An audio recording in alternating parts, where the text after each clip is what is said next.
Sensex 81,200ના પીઈમાં આજ મોર્નિંગે market heavy gap up open થયું પછી નવા ફ્રેશ ચાર્ટ ટેલિગ્રામમાં શેર કર્યા હતા અને કીધું હતું કે ભાઈ 10 સવા 10ની આજુબાજુ જો આ પ્રીમિયમ સપોર્ટેથી બાઉન્સ થતું દેખાય બરાબર અને 138નો એનો સપોર્ટ કીધો હતો. એક નાની એવી કેન્ડલ 10 વાગ્યાની આજુબાજુ એના ઉપર ક્લોઝ થઈ, એના પછી એક પિન બાર બની અને બે જ કેન્ડલની અંદર 323નો ટાર્ગેટ અહીંયા આપી દીધો.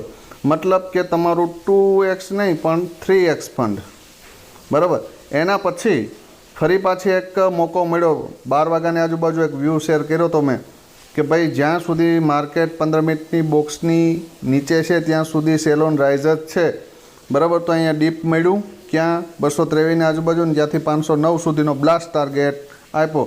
તો આવા બ્લાસ્ટ પ્રેડિક્શન માટે અમારી ફ્રી ટેલિગ્રામ ચેનલમાં જોડાયેલા ન હોય તો બાયોમાં લિંક આપેલી છે, જોડાઈ જવું.